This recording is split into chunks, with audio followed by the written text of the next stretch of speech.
Awesome, awesome. We are live on Facebook, live on YouTube. You're seeing the behind the scenes of the Smoke Ring Syndicate. We've got Travis Patterson, owner of Flaps 20, in the house. Can you hear me, Travis? Yes, I can, loud and clear. Fantastic, fantastic. It's been a little bit since we've sat and chatted, and I was like, you know what? Let's get this old boy out of bed and bother him for a little while. Hey, you're not bothering me at all. All right, we're gonna hit the intro, and man, we're gonna get right to it. Sounds good. What's up, guys? Wes, the People's Pitmaster, back again for another episode of the Smoke Ring Syndicate. It's my weekly barbecue podcast that drops every Wednesday at 5:30 a.m. Eastern Standard Time. This week, we're pulling out with Travis Patterson, owner of Flaps 20 Rubs and Sauces. Travis, can you hear me? Yes, I can, loud and clear. Thanks for having me. Absolutely. Travis Patterson, the owner of Flaps 20. It's kind of a unique name for rubs and sauces. Uh, we're going to get right into it.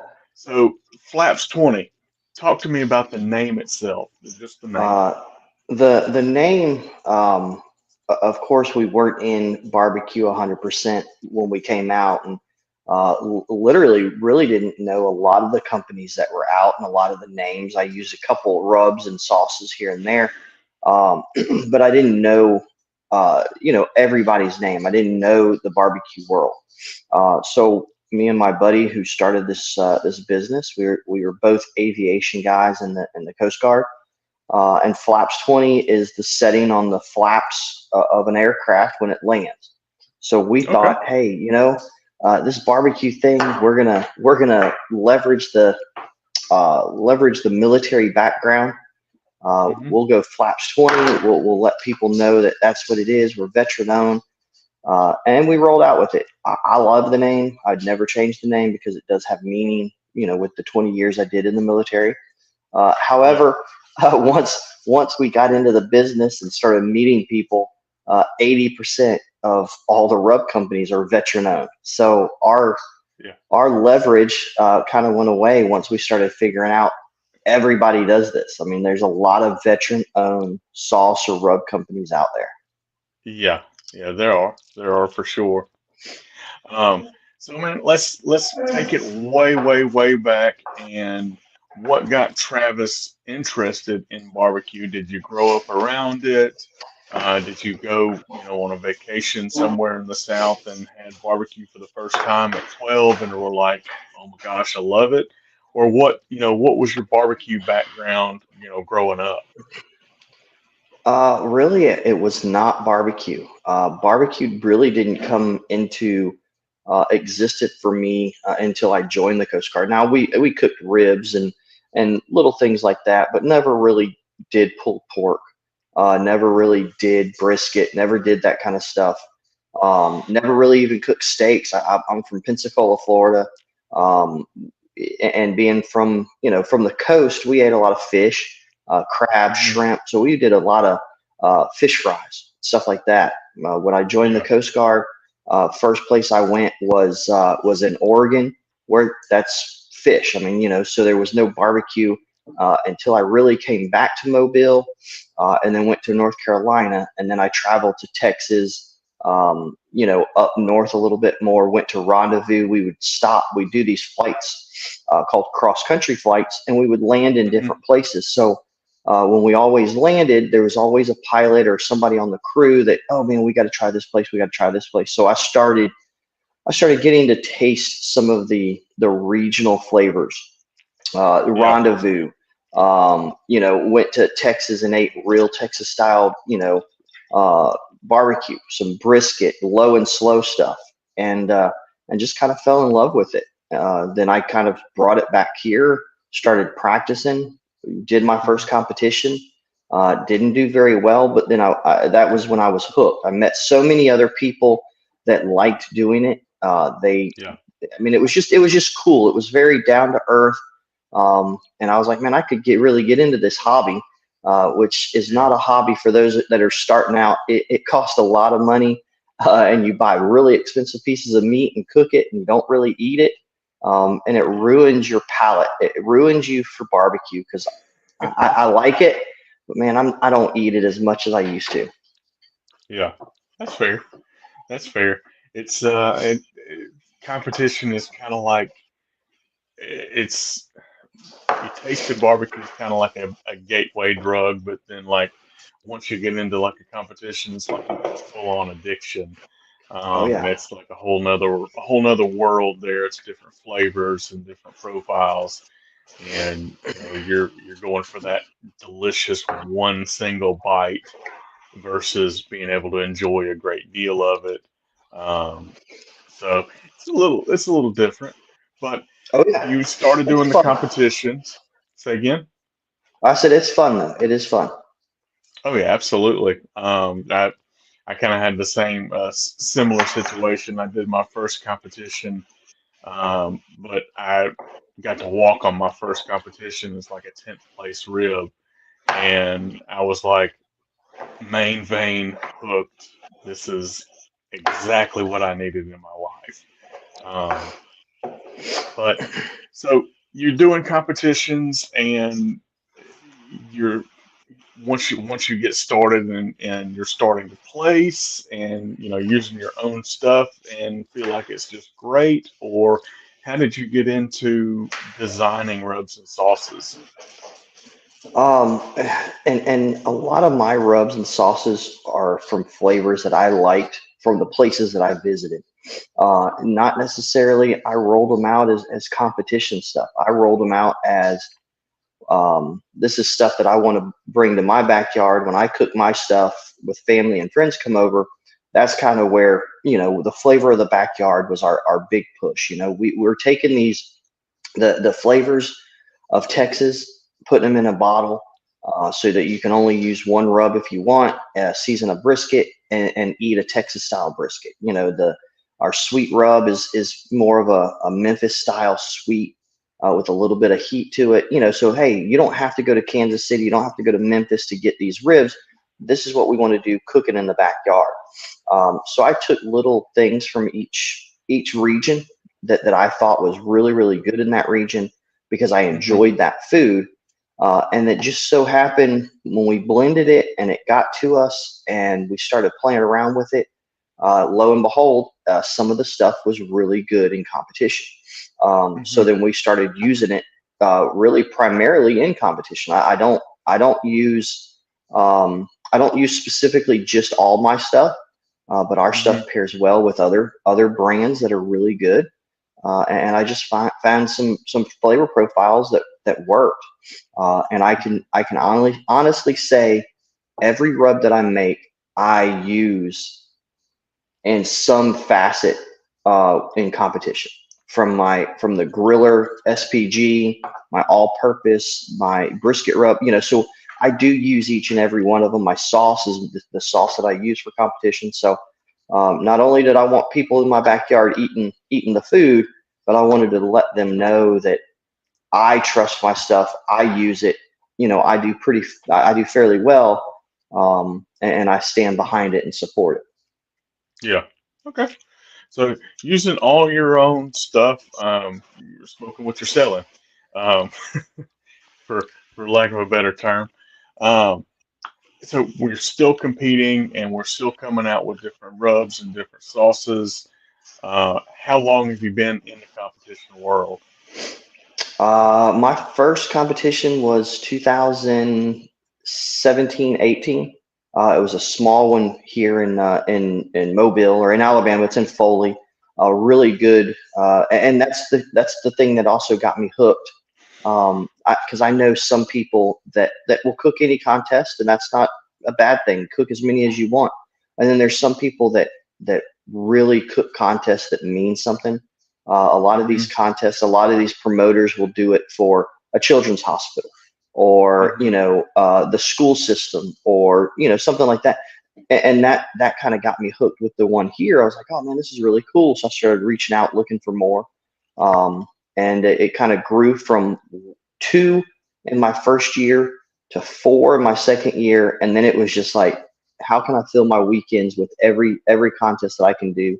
And it's easy down here because we have the FBA, which I have not cooked an FBA event, but we have the Yep. Florida Barbecue Association. We have the BCA, which is the Barbecue Competitors Alliance. We have the SCA. We have KCBS, and then they're kind of rolling back out the ABA. Which they coincide with some KCBS contests. They're not a standalone like they Hmm. used to be, but still that's an extra promotion of and easier to get teams there. So we have the ability to cook pretty much almost every weekend if we wanted to. Yeah. So you're cooking pretty much every weekend stand still now, yes? Yes, we've kind of changed focus. Last year and the year before that, we were really hard. We hit it hard. We said, hey, this is what we want to do. We made a schedule out. I think 2 years ago, we cooked 33 events. Oh, Last year, I wow. think we were down to 27. This year, we've kind of planned it a little bit different. We do the SCA. For a lot of people that don't know, that's the State Cook-Off Association. Yep. We really enjoy that. My wife actually really enjoys that. She finished 3 years ago. She finished fourth in the world, and then last year she finished 31st in the world. So she really that's her thing. That's her gig. She loves cooking steak, and Yeah. she's already won her golden ticket. So some of these events give you golden tickets. Some of them just give you grand champions. But the golden ticket, you can go to the world championship. Well, Yeah. once she won that, then we could back off of the steak a little bit more and maybe do a little bit more barbecue. So we've kind of made it a good mix of barbecue, steak, and then because we want to push the product and I'm finally retired, we're doing a lot more demos. So the demos are kind of they're what we hold really close now because that's how we're going to get our name out is going to do demos. So we just threw out an email, said, hey, you guys carry us. We'll come and do a demo for free. Just let us know what date. And those are fun because then we get to meet the actual customers, the people that are taking it home on a Saturday and cooking or Sunday and doing something with Yeah. So you guys are kind of have have felt like you kind of gotten the barbecue and steak stuff kind of figured out, and you're able to kind of taper it back a little bit and kind of focus on the business. So now you guys are kind of doing some grassroots type marketing, some ground and pound and run, it. Right. and spread the word of the Flaps 20 kind of one person at a time through doing the demos. Yeah. Right. Yes. And we figured that was the best. Especially like right now, and you probably know, and a lot of people who barbecue know, the summer months they're hot.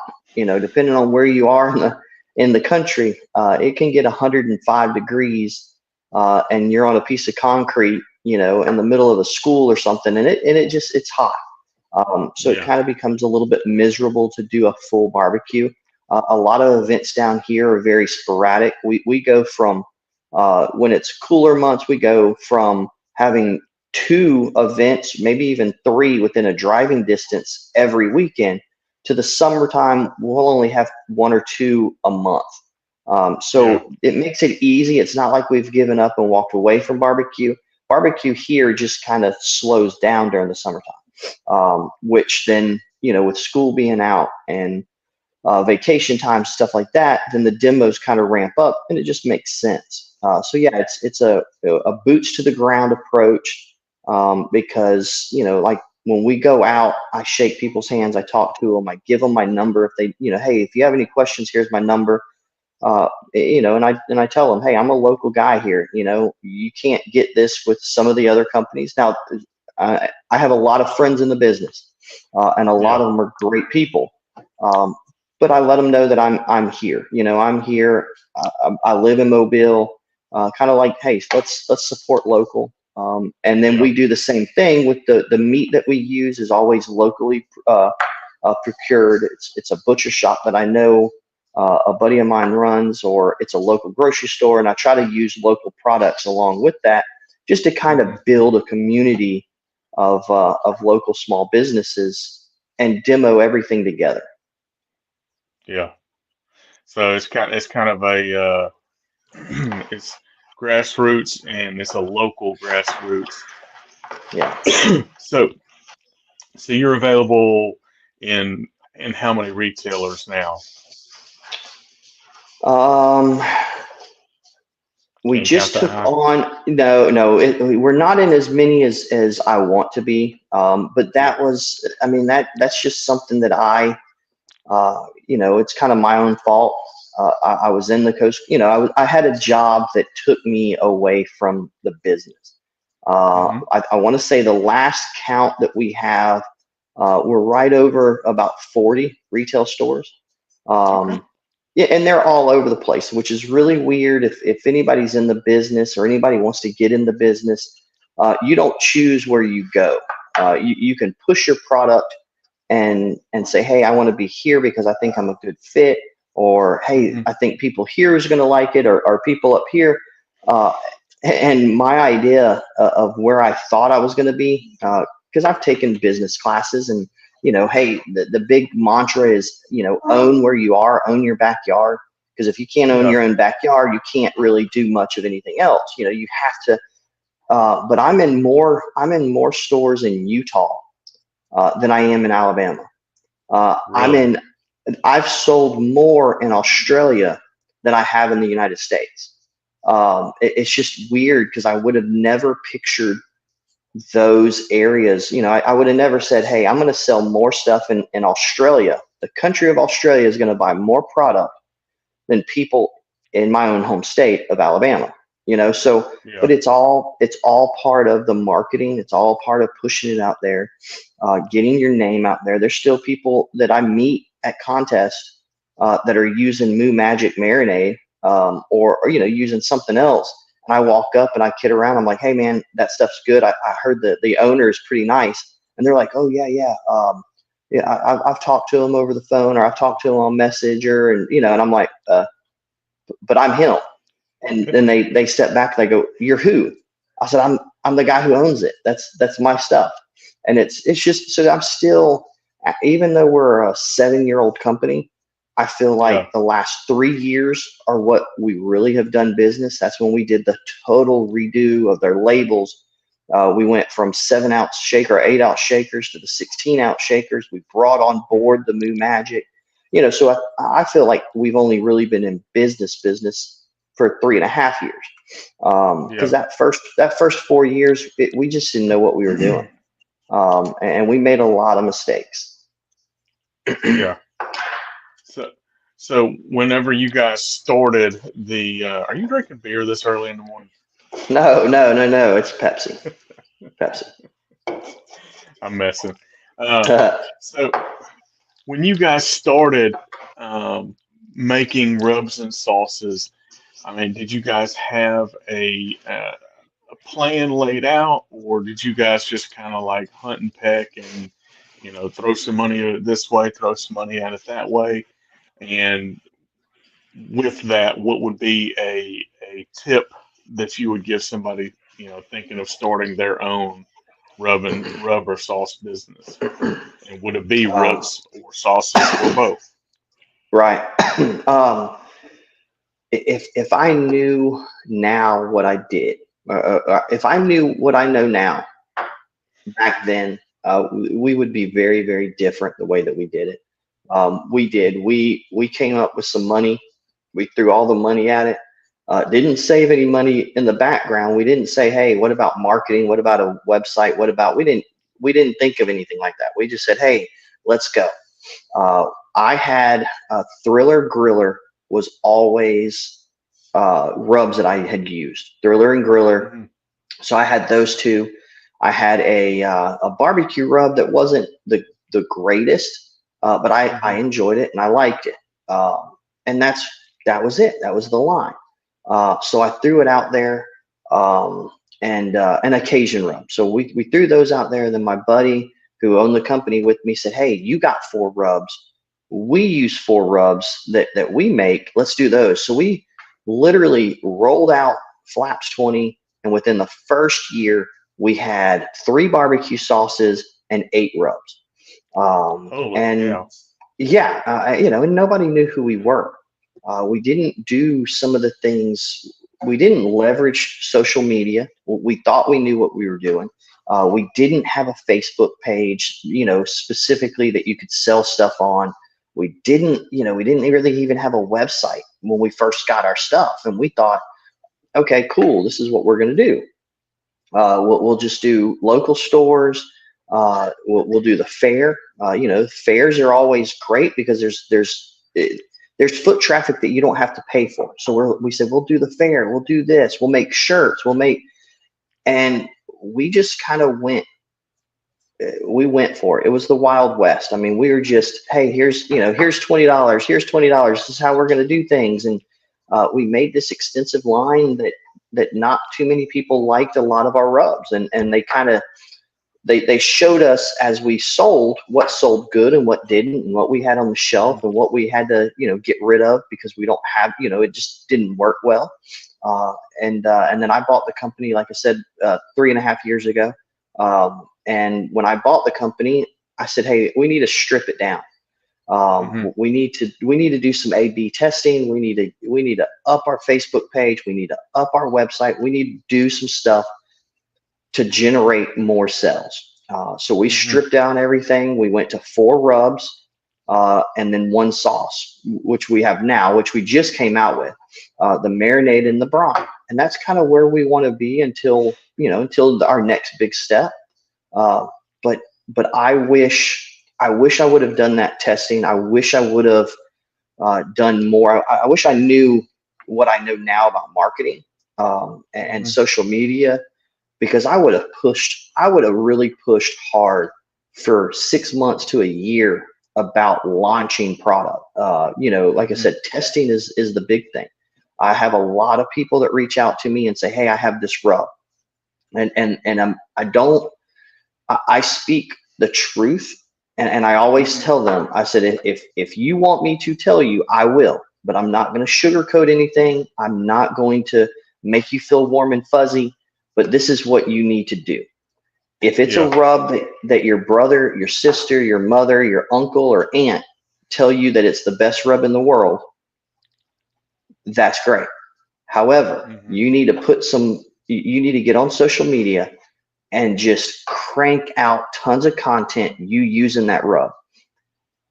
Then what you need to do is you need to send that to, when you get 1,000, 1,500 followers, then you start asking, hey, who wants some of this stuff? And you send it out. If you have the money, you send it to 10 people.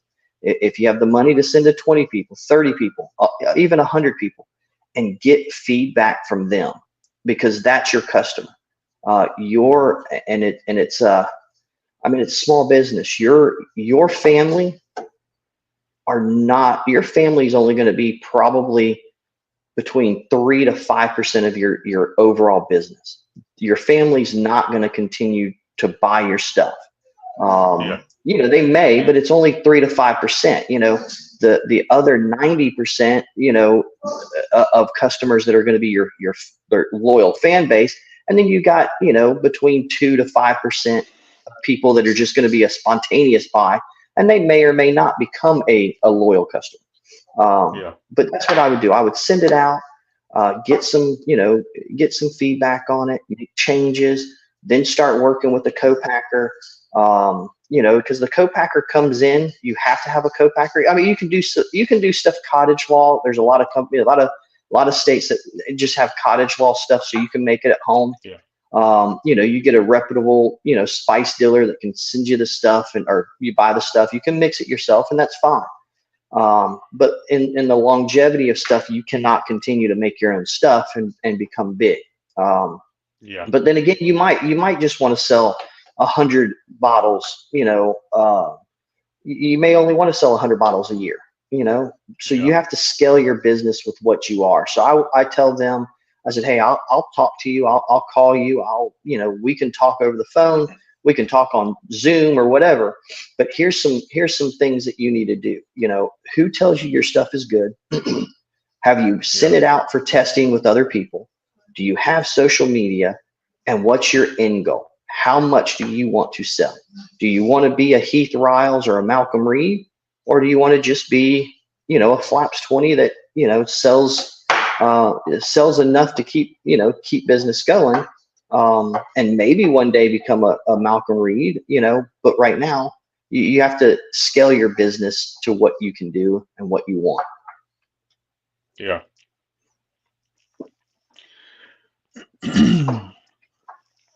So would you say rubs or sauces would be an easier start for somebody looking to get into rubs and sauces? Eventually both, but which do you find to be easier to get off the ground?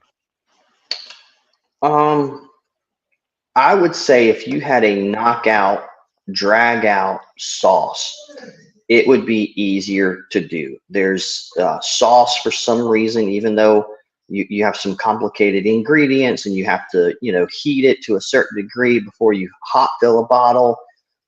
Sauce in the long run is going to be a cheaper make to get it. Um, Hmm.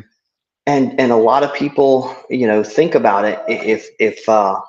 If you're just a regular guy or a regular girl cooking, you probably have a spice cabinet full of spices. So in order Yeah. to push your spice over somebody else's, salt, pepper, garlic, that's cool, but I have salt, pepper, and garlic at my house, not together, Yeah. but I have it. So I think sauces, because people can cook anything and use a sauce, especially if it's we're seeing a lot of like fusion sauces coming through. Yeah. That you got like an Asian zing, or you got a little extra spice here. You got a pineapple, you got habanero, you got, so people are starting to use sauces a little bit more because of the flavoring, the blends that are coming out. So if you had a really knockout, drag out, a mango habanero, wing sauce or something like that. Those are the things that people are looking for, because when you go onto a website that sells barbecue stuff, just go through the pages and pages and pages, and if you have a barbecue rub, your barbecue rub is going to go against everybody else's barbecue rub, unless you have some different types of flavoring in it. It's just going to be in a sea of other barbecue rubs. So I would say sauce would be a better one just to start out with, make a name. Yeah. Whatever product you want to come out with that's the best product, that's what you need to do. However, Yeah. like I said, sauce is easy, and you build your profile from that, or you build your brand from that. Because if you put a mediocre product out first and somebody uses it, they may not want to use something else when you come out with it. So make sure that's the home run hitter. And Yeah. then hopefully that opens the door for people to use other stuff when they find your other stuff. Yeah. It's it's interesting. I really kind of thought you were going to go the opposite direction and go rubs just because of breakage and that sort of thing. That's what I find a lot of folks that I talk to that are in the rub and sauce game. They're going, and a rub is so much easier to get because you don't have to worry about breakage and stuff like that, because typically those are in a plastic bottle and you're not having to worry about it spilling out and leaking all over the place. So Right. it's kind of interesting that you have the that you've got the opposite kind of thought on it. But Yeah. I can see where sauce would be substantially easier because just like you were talking about, folks want a sauce more than they're wanting a rub. Right. Um, especially the general public, right? Yeah. And the big thing too is a sauce you can taste right out of the bottle. So if you're at an event and you're like, hey Yeah, man, taste this sauce, you know what a sauce tastes like. If I say, yeah, hey man, this is the best brisket rub, and you taste it, because a lot of those ingredients are dry, they need to be heated, they're not on a piece of meat. you have to physically cook something in order to taste it. Yeah. So right out of the gate, if you're doing demos and you're trying to get it in stores and you're trying to get, it's easy. Pop the top of a sauce bottle, you eat. Oh man, that's really good. So Yeah. but again, I would stick with the best product that you got. If you have a, if you have a bang up, jam up rub, I mean, go for it, push it. You just do the rest of the do yourself a favor, and when you push it and when you put it out there, make sure you do the rest of it. Your social media, your demos, you're sending it out to people, you're getting feedback from people. I mean, that's the biggest thing. Yeah. And so your family can be your first customer. It can't be your only customer. You got to be able Right. to be accepted by other people for sure. So rubs and sauces, you started it with a partner about 3 years ago. You bought it and you are the sole owner now. What is the future of Flaps? I mean, should we expect, a whole new line of sauces? Are we going to hang out where we're at? What do you see Flaps doing over the next, 3 to 5 years? What I see it doing, and what it hopefully it'll do is the same thing, but we're gonna tread lightly, and we're gonna navigate, trying to make this a big time, full time job. That's the big thing. I want this to be what I do every day, because I Hmm. enjoy it. It's cool meeting people. It's podcasts. I mean, I've never thought anybody would want me on a podcast, and it's cool getting invites for that. Yeah. So we're going to continue to push it. What I want to do, is I want to keep the line at 4 rubs right now. Uh, we have the Memphis sweet sauce, the Texas pepper sauce. A lot of people, that was really a big seller when we had it. So we've already got it. We already sent it to the co-packer. We already got our samples back, and it's an amazing sauce. Um, Hmm. we just pulled the trigger on too many things right off the bat, at the beginning of the Yeah. year, with having sauce, and then we brought out our beef jerky. So that we kind of funneled some money into those projects, and that's what we're gonna. I mean, we're just gonna continue to try to grow our brand. We're gonna go Hmm. more, like I said, demos. We're gonna do more content type videos. We're gonna try to launch something with recipes. So we're always trying to put as much information that we can into something that we have, social media, website, and push it out to our customers, because Yeah. we want to be an end all be all. Like, hey, you bought our stuff from our website. You can go back to the website and get a recipe, or or come and join one of our classes. We're going to do a couple classes this year. Hmm. So we're just building it and building a community, and that's where in 3 to 5 years we want a community of friends that enjoy cooking. Really not necessarily any new products, unless somebody comes up to us and says, hey, we really liked your Cajun seasoning, but it went away. Can you bring it back? Hmm. We're not going to do, we're not going to bring stuff back, or we're not going to make new stuff until people ask for it. Because that's what we did with where we are now. People didn't ask for it. We said these are our good products, and this is what we're going to push. And luckily, we hit home runs on everything. Everything's Yeah. doing well, but we don't want to come out with another rub that nobody really wants or Yeah. hasn't asked for. Because we made 8 rubs, and 4 of those rubs, nobody ever comes back and says, hey, are y'all still making this? So why bring it out if we had it and then we went away and nobody's asking for it? So why would we spend money to bring it back? Yeah. So who's focusing in the future is kind of spending money the right way, as Yes. opposed to maybe how you started out, um, and just kind of walking your 4 rubs and what 2 sauces Right. and into the future, and kind of growing those kind of grassroots style, plus the social media push. Um, Now, let me talk to you about the social media push. So, are you doing are you the marketing guy also, or are you outsourcing that, or are you going with influencers? What's your idea slash plan for growing the brand? We do everything ourselves. From uh, the only thing that we don't do is we don't manufacture. We do have a co-packer because just the amount that we need to have, we just couldn't keep up with it. So other than that, I run the website. I run the social media between me and my wife. We run the social media. We do inventory. We do it all. We do the shipping, receiving. So we're a one-stop shop when it comes to business. Hmm. And yeah, so we make a list. And now there's been some family issues that come up, so we've kind of been slacking a little bit.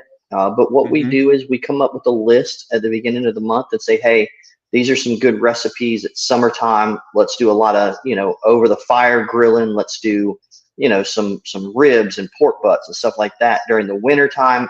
Hey, these are better chilies and soups and Hmm. stuff like that. So we come up with a list at the beginning of the month and we say, okay, we're gonna these are the 4 recipes we're gonna do this month. This is the competitions we're gonna do this month, so we can take pictures of that, and we kind of just Hmm. compile a ton of content.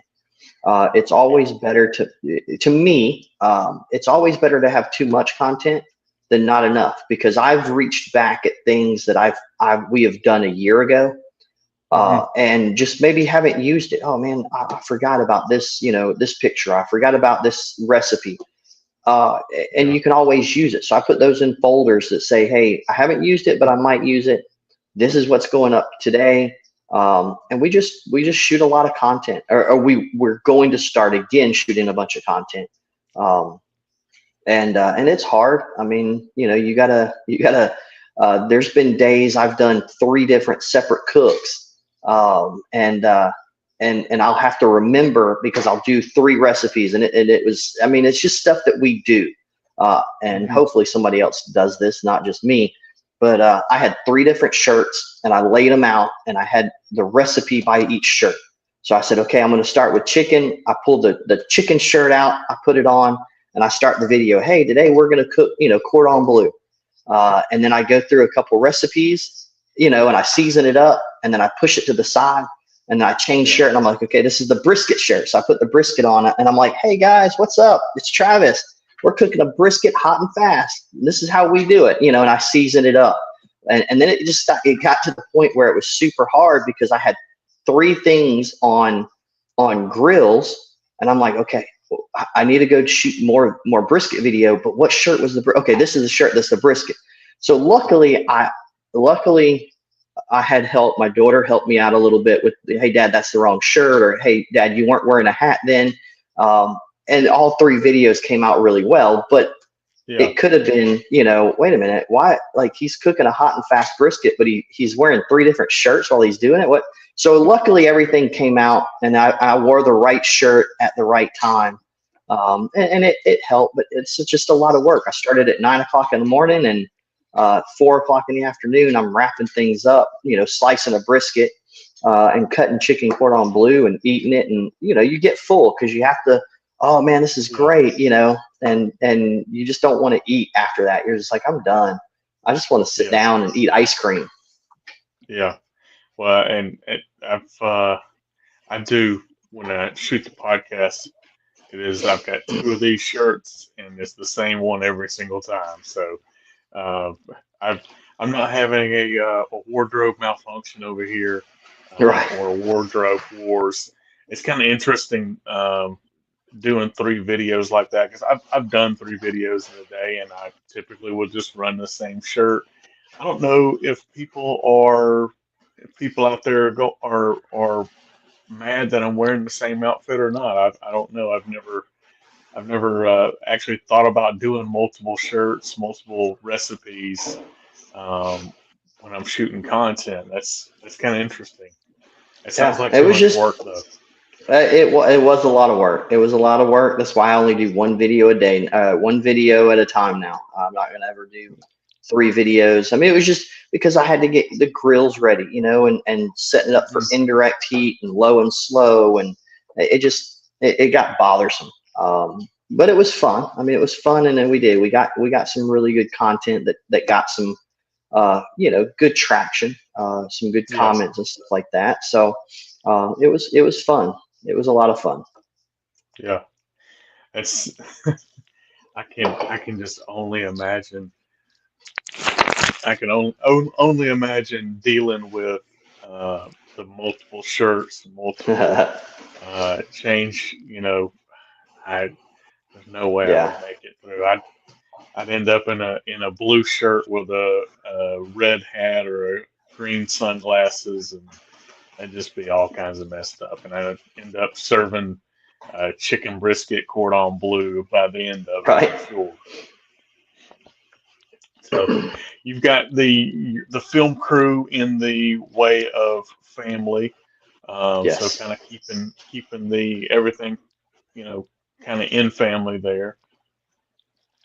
Do you see Flaps 20 going into a business to where you're employing people, or do you think you can kind of sustain what you're doing and keep it family without having to branch out and be in a brick and mortar somewhere for storage and that sort of thing? Or what's your thoughts on that? Um, I don't think we'll ever grow big enough or are too big that we can't handle it. It is, and when I say handle it right now, I do have a full-time job, and Hmm. and the business is part-time. So at the point in time that it starts growing, I'll have to make a decision. I'll have to say, okay, do I need to keep my full-time job, or is Flaps going to be my full-time job? So really, we just put more effort and more time into the business if it grows. Yeah, We do have a storage facility because we have large amounts of rub. We can't keep it at our house. I mean, we buy pallets of it. So we did have to get a storage facility. We would love to move into a brick and mortar. hmm, However, business wise, a brick and mortar, a storage shed cost me, X amount of dollars, in the hundreds, and a brick and mortar would cost me in the thousands. So do I yeah, sell enough to be in in a place that's going to cost me $1,000, or the couple $100, where it is at now? So those are yeah, all things you have to figure out where your revenue is going to come from in order to be able to. So we would, if we moved into a $1,200 or $1,800 storefront, hmm, is that storefront going to move enough of just my rub in order to do, and yes, maybe we move it into it, maybe we make it into an office building, has storage yes, because we're shipping a lot more. But those are all questions that are going to get answered as we grow. Right yeah, now, the storage facility is perfect. I mean, that it makes we have a warehouse. It's a storage facility, but we have a warehouse. We yeah, have a shipping and receiving. So it's just a smaller scale. Uh, Things that are around you, make it as easy as you can, and don't overspend. We overspent, the first couple of years because we didn't know. hmm, um, yeah, and we could have done things a lot better. But now we're riding the ship. And I will tell you, and this is off, a little off top, not even off topic, but it's use the things that are free to you as long as you hmm, can. There's free apps. There's free, use your cell phone as video. Social media is free to market there, Facebook, all that kind of stuff. Your garage, if you have one, is free because you already pay for it. So use the free stuff until you can't use it anymore, and then only then, yeah, spend the money. Like we couldn't use our garage anymore because we have 4 rubs, a sauce, two, a brine and a marinade. So our garage was full, so we had to get it. But instead yeah, of buying or going into a big brick and mortar place, storage facility was perfect. So don't buy a camera until you perfect your social media to where your phone just doesn't look as good as a camera, and then buy a camera. yeah, And then yeah, because I bought a camera. I was like, man, I watched all the, watched, your stuff, and I've watched other podcasts, and I've watched people, film videos, and I'm like, man, I need this camera. So I went out and Yeah. bought a, DSLR camera, and I got the mic, and literally I have 3 pictures on that camera. That's it. 3 pictures. I took 3 pictures. I was like, man, this is ISO, all this other stuff was too hard to figure out. I put it back in the bag, and I was like, okay, I'll just use my phone. Yeah. Yeah, I mean, I might use it one day, but right now I don't need to. Yeah. Phones and stuff like that are perfect. Yeah. And it's gotten you far enough. I mean, you've been able to do it for 7 years with the stuff that's around you, and going into a brick and mortar is not necessarily the goal, because I can certainly see how that would be a thief of profit pretty early on, and you're not moving the amount of stuff that, say, Cosmo or Malcolm or somebody like that is moving, and you don't anticipate trying to get to that point. You're kind of looking at it as, how can I become full-time flaps, not how Right, can I become world flaps. right. It's a different goal, a different path for everybody in the rubs and sauce game, I'm sure. So we're kind of about 15 minutes from wrapping up, maybe a little bit less, depending on how our storyline goes. Walk me through how you ended up selling more in Australia than you did in America. I wish I knew. I really do. Because then Okay. that's the. Because then I wish I could turn around and do the same thing here as there.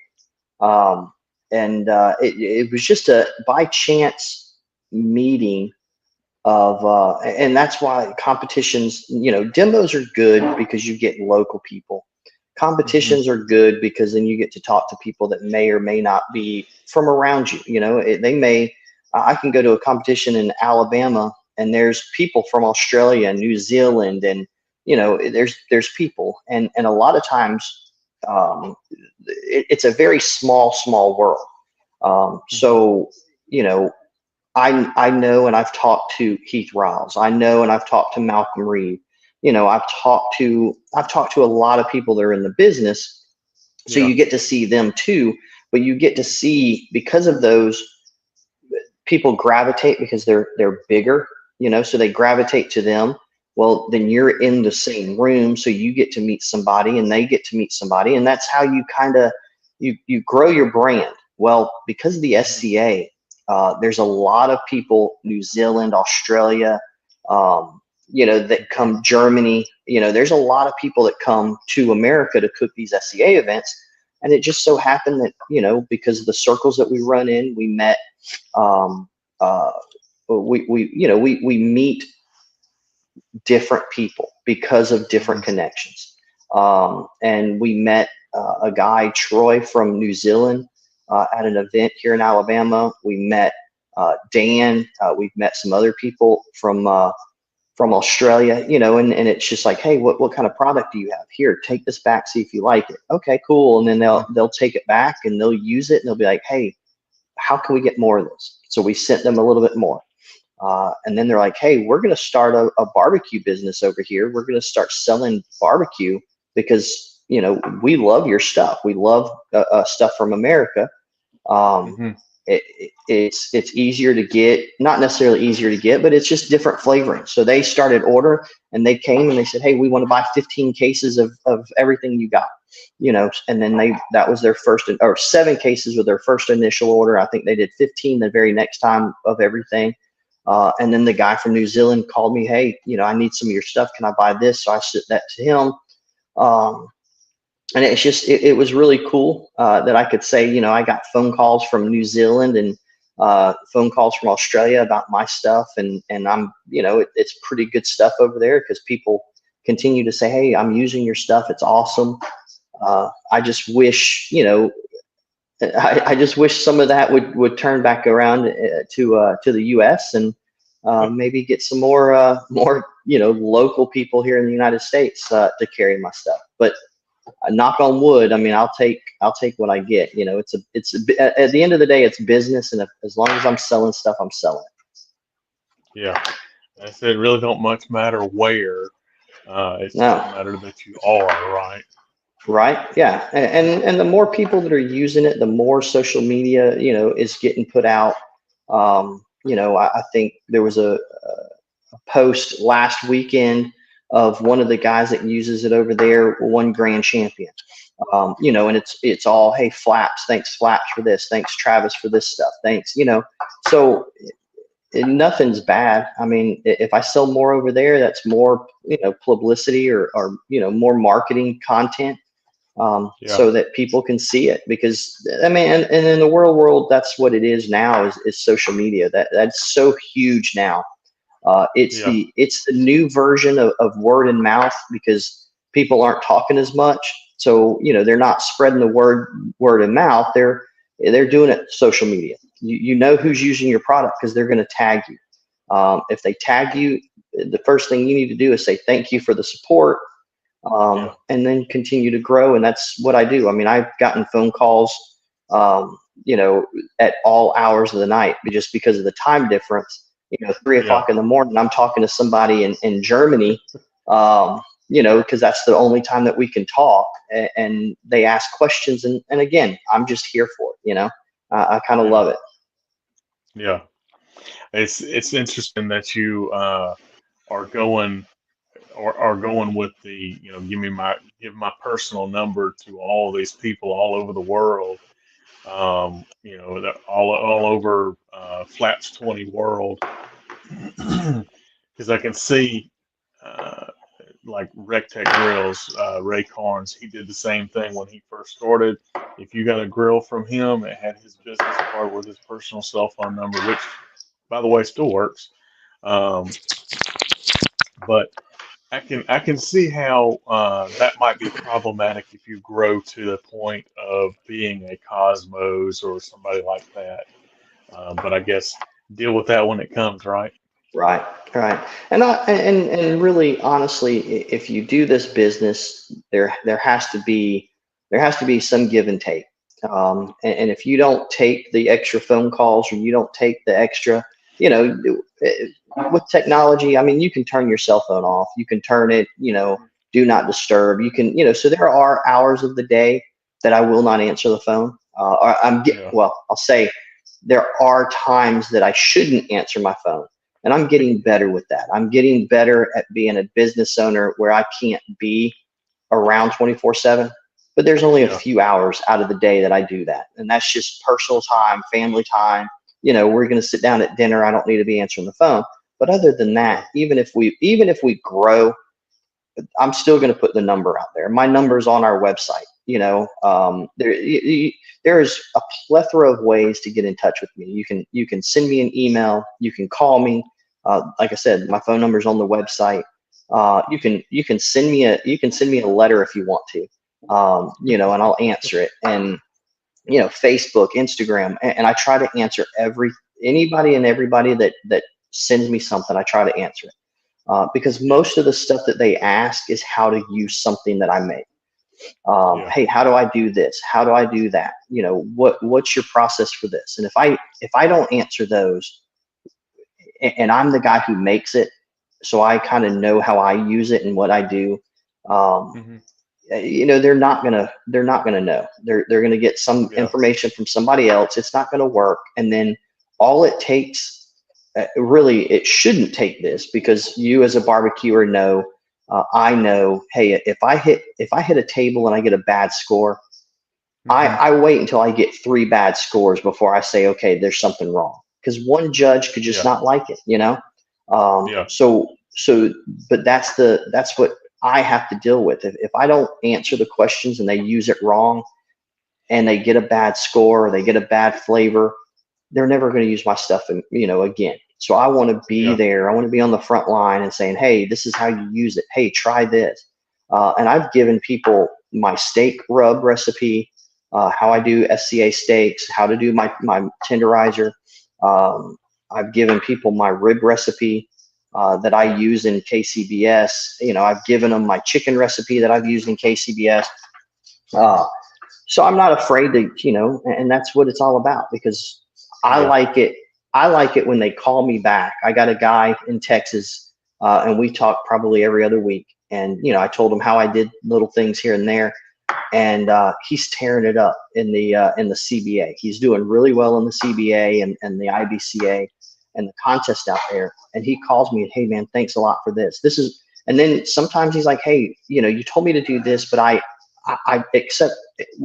I took this part out. I added this. What do you think? Well, that sounds like it would work. Okay, cool. I'm going to run that next week, and then he'll call me. Hey, I got a second place brisket doing that, man. It's phenomenal. Thanks a lot. So it gives me feedback in order to give to my customers as well. Hey, I don't do it this way, but we had a guy try this and he loves it. Try it, try Yeah. this, try this profile, try this flavor, this blend.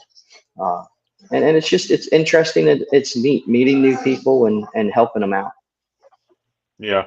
Well, and I mean, you were talking about, you want people to be able to enjoy your products to where they want to buy them more. And, with the caveat of you haven't done every recipe for everything you can cook with your food, so you kind of have to have some back and forth with, hey, let's work it this way, let's work it that way. So Right. I can see it. Yeah, and one of our biggest things that we did this year, or actually middle of last year, we just brought it online beginning of this year, but it was something in the process, was our Thriller rub. A lot of people, they use Thriller, they kind of liked it. They were like, it's an okay basic rub. Hmm. But we got a lot of feedback off of it, and we had orange peel in our brisket rub. Yeah. I liked it. It gave it a little bit more of a depth of flavor. However, now that people are doing hot and fast briskets or they're cooking steaks with it, the orange peel actually became bitter when it gets too hot. Yeah. So a low and slow brisket, it was fine, and we never had any issues with it. But now that people are using it hot and fast, and they're going, 400 degrees, or they're cooking at 630 degrees on their, or 570 on the steaks, that orange peel was burning and it was becoming really bitter. So Yeah. last year we tried to fix it.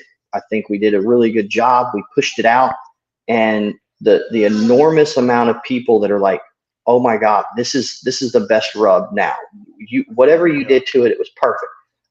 Because a lot of people weren't using it in the SCA because of the orange peel. Man, I have Yeah. people calling me every day. Hey man, what's that stuff people are using now? That's really good stuff. Oh, Thriller. Okay, I'll buy it. And then they're doing it on brisket too. So Nice. That's orange peel is not something that I would have thought of for a brisket rub. Um, that's I can see where it would work, but I could certainly see how it wouldn't work on hot and fast for sure. Because right. that was immediately what I was thinking. I said, what about these folks that are doing hot and fast? And then you went hot and fast, not good.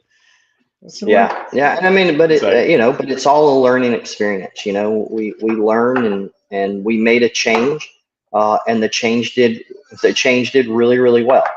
Um, mhm, and we're happy. So we're happy with, and that's what I mean. We don't need to bring new products out. We can just make our products a little bit better and mhm. make it to where people, listen to the people that are using our stuff and tailor around them. Yeah, for sure. Well, man, I've enjoyed sitting and chatting with you. We can't do 5 and 6 years between sitting down and chatting. Oh no, yeah, For the we need to do it future. soon. Yeah. Hit me with all your social medias, and we'll wrap this thing up for the moment. All right. Well, you can follow us on all the social medias. We got Facebook, we got TikTok, Instagram. It's all the same thing. It's Flaps 20 Sauce and Rub. I know the nameplate, is a pretty long name, and it's not too catchy, but that's our business name and that's our branding. So, but check us out on all those. Again, check out our website. We have a ton. www.flaps20.com. We have our cooking classes listed there. We have our pro staff, the guys that are using it every day in competition. There's a list of those guys. We have I think, a really, really good blog that goes into recipes and reviews of grills or charcoal. It tells you, I think there's actually one for the KCBS and what you need to do to get into KCBS and barbecue comps. So we're just available. That's what we just throw all of our information out there, and hopefully somebody can use it. We got a YouTube page again. It's Flaps 20, the Grill Hustle. We don't do too much on it, but we're looking to amp that up as well. The Grill Hustle. I like that. The Grill Hustle. Awesome, man. Well, I appreciate your time, and man, we'll wrap this thing up. All right. Hey, I appreciate it. Thank you. Hit me up, man, if Absolutely. you need anything. Absolutely will. Guys, if you've enjoyed this week's episode, we would appreciate a review, a like, a share, and as always, keep smoking. Thanks, everybody.